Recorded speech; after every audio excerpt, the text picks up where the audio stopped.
সুস্থ থাকবেন। আপনারা আগামী মাসের 7 তারিখে খাম চিহ্নে বিপুল ভোটে জয়যুক্ত করার যেমন প্রতিজ্ঞাবদ্ধ হচ্ছেন, অন্য অন্য লোকসভায় যেখানে আমাদের প্রার্থী দিয়েছে, ভগবানগোলা উপনির্বাচনে আমাদের মাস্টার মরসিদুল সাহেবকে আমরা উপনির্বাচনে কন্টেস্ট করাচ্ছি। এনার জন্য আপনাদের আত্মীয় স্বজন যেখানে যারা আছেন, বা মুর্শিদাবাদ কেন্দ্রে আমাদের হাবিব শেখকে আমরা দাঁড় করিয়েছি, এই বিএসএফ এর প্রাক্তন, তিনি একজন সেনা, তার জন্য আপনাদের আত্মীয় যে যেখানে আছে সেগুলোকে আপনারা কনভিন্স করাবেন। আইএসএফ পার্টি শাহজাহান বিশ্বাসের সমর্থনে একটি বিশাল জনসভা। পশ্চিমবঙ্গের আইএসএফ ইন্ডিয়ান সেকুলার ফ্রন্ট দলের চেয়ারম্যান নওশাদ সিদ্দিকী আজকের জঙ্গিপুর লোকসভা কেন্দ্রের আইএসএফ পার্টি শাহজাহান বিশ্বাসের সমর্থনে একটি বিশাল জনসভা করলেন। তিনি জনসাধারণের কাছে আবেদন রাখলেন, আমার প্রার্থীকে ভোট দিয়ে বিপুল জেতান। দেখবেন আপনাদের যা সমস্যা আছে সব আগামী 5 বছরের মধ্যে তা সমাধান করে দেব। তার কারণ আমি রাজ্যতে আওয়াজ তুলব, আর তিনি লোকসভায় সদস্য হয়ে অর্থাৎ এমপি হয়ে দিল্লিতে আওয়াজ তুলবে। তাই আপনাদের কাছে বিশেষভাবে অনুরোধ, আমাদের প্রার্থীকে বিপুল ভোটে জেতান। আপনাদের হয়ে দিল্লির পার্লামেন্টে আপনাদের অভাব অভিযোগ তুলে ধরবেন। ব্যুরো রিপোর্ট, দিনরাত স্টার নিউজ।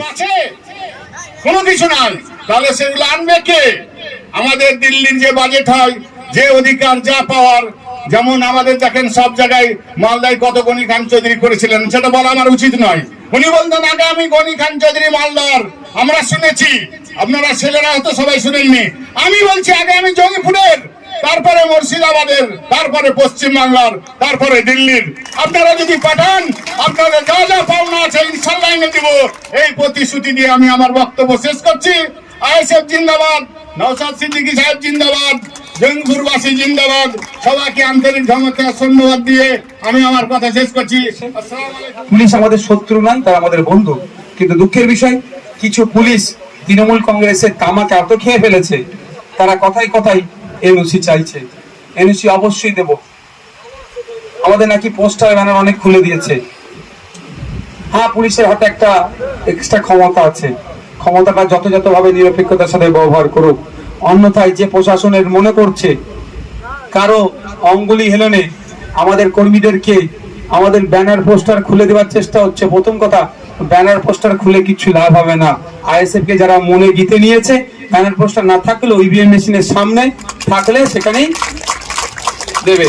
কিন্তু যারা অতি উৎসাহী হয়ে এই কাজটা করছেন, সবাই নয় কিন্তু, সব পুলিশের সাথে আমার লড়াই নেই ভাই, তাদেরকে বরঞ্চ স্যালুট করি, তাদেরকে সহযোগিতা করি। পুলিশের ডিএ বাড়ানোর জন্য লড়াই আমরা করছি বিধানসভার মধ্যে। আর ডিএ বাড়ানোর কথা বলেছি, যে মঞ্চ থেকে ডিএ বাড়ানোর আন্দোলন চলছে, সেই মঞ্চে বরঞ্চ আমরা ধাক্কা মেরেছিল, দেখেছিলেন তো। তার পুলিশ বন্ধুদের জন্য আমরা লড়াই করব। কিন্তু যে পুলিশের বন্ধু তৃণমূলের বায়াস্ট হয়ে যায়, যদি কেউ যায়, এটুকু মনে রাখতে তাদের উদ্দেশ্যে বলবো, সরকার আজ আছে, কাল নাও থাকতে পারে। আপনার ওই ব্র্যান্ডেড ভাইপো, বুঝে নেবেন কে কার কথা বলছি, ব্র্যান্ডেড ভাইপো আগামী দিনে বিজেপির মুখ্যমন্ত্রী হবে না, কোনো বা পদপ্রার্থী হবে না মুখ্যমন্ত্রীর, কেউ দায়িত্ব নিয়ে বলতে পারবে না। ওই সরকারটা আগামীকাল থাকবে কি থাকবে না, কেউ দায়িত্ব নিতে পারবে না। কারণ টপ টু বটম যেভাবে দুর্নীতিগ্রস্ত হয়েছে, যে কোনো সময় সরকার ভেঙে পড়বে, তখন কিন্তু অন্য সরকারের হাতে আপনার দায়িত্ব চলে যাবে। সেইগুলো পুলিশগুলোকে কিন্তু খুঁজে বার করা হবে, সেই পুলিশগুলোকে কিন্তু খুঁজে বার করা হবে। যে অন্যায় করেছে আইনের মাধ্যমে তাদের ব্যবস্থা নেওয়া হবে। তো অনুরোধ করব, বন্ধুগণ যারা এসেছেন, কেউ আইন হাতে তুলে নেবেন না, প্রশাসনকে সবসময় সহযোগিতা করবেন। প্রশাসন বন্ধুদের কাছে আশা করব, আপনাদের মাইনেটা কালীঘাট থেকেও দেওয়া হয় না, বা এই কেটলি বাড়ি থেকেও দেওয়া হয় না, আপনাদের মাইনেটা আমাদের মেহনতের টাকা থেকে দেওয়া হয়। আপনাদের কাছ থেকে আমরা নিরপেক্ষতা আশা করব, এবং জনগণ আপনাদেরকে সব সময় সহযোগিতা করবে, এই কামনা করে আমার এক্সকিউজ তো অনেক জায়গায় অনেক রকম ভাবে দিচ্ছে। এনি দীর্ঘদিন ধরে এই কথাটা কোশ্চেনটা আসছে, হঠাৎ ভোটের সময়, তাহলে আমাদেরকে খুঁজতে হবে, বোন দিদিকে মারা গিয়েছিল তার সার্ভে করতে হবে, বা খুঁজতে হবে, যে দেখতে হবে কোথাও সত্যতা আছে। ব্যাপারটা হচ্ছে, আমার কোশ্চেন কিন্তু ডাইরেক্ট ওইরকম না।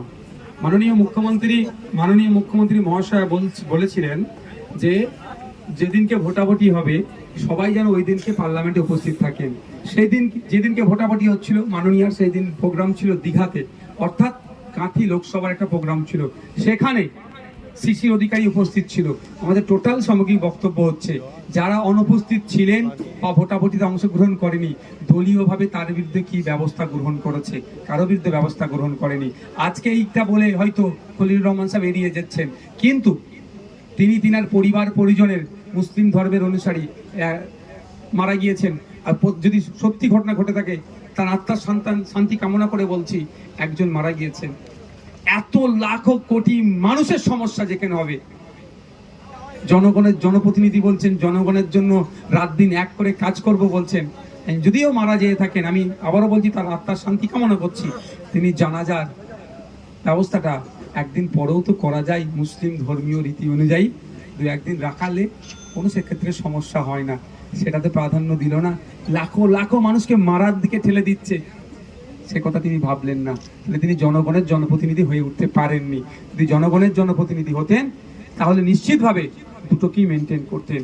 জানাজার সময় আমাদেরও অনেকে আছে, আমাদেরও বাড়ির কেউ মারা গেলে বিদেশে কাজে গিয়েছে, ভিন্ন রাজ্যে কাজে গিয়েছে, আমরা কি করি, জানাজারটাকে পিছিয়ে দিই। সে হয় ফ্লাইটে আসার না সামর্থ্য থাকলে ট্রেনে আসার পরে বরফ আইস এসিতে রেখে কি করে অপেক্ষা করি, আমাদের পরিবারের পরিজন মারা গেলে আসার পরে সে একসাথে তাকে দেখার পরে জানাজা সম্পূর্ণ করে দাফনের ব্যবস্থা করি। এটাও তো করতে পারতেন উনি। টোটাল মিলিয়ে লোকসভাতে আমরা 17 জায়গায় এখনো পর্যন্ত প্রার্থী দিয়েছি। ডায়মন্ড হারবার নিয়ে কি ভাবছেন? ডায়মন্ড হারবার কেন্দ্র নিয়ে কি ভাবছেন? দুটো কথাই বলছি।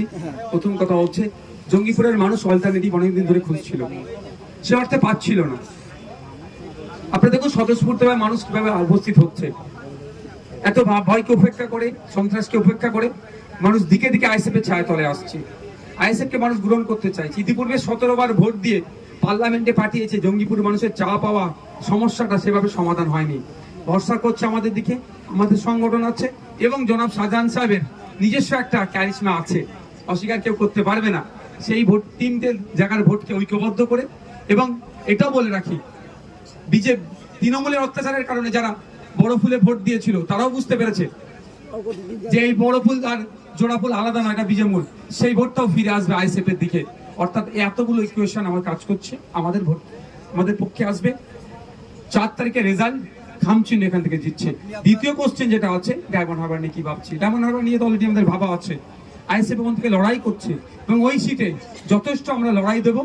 মানুষকে যদি ঠিকঠাক ভোট দেওয়ার সুযোগ হয়, বুথ র্যাগিং না হয়, বুথ জ্যাম না হয়, মানুষকে প্রভাবিত না করে, সুষ্ঠুভাবে যদি ভোট দেওয়ার জায়গা থাকে, এই আপনারা রেকর্ড করে রাখুন, ডায়মন্ড হারবার থেকেও অভিষেক ব্যানার্জিকে আমরা পরাস্ত করছি।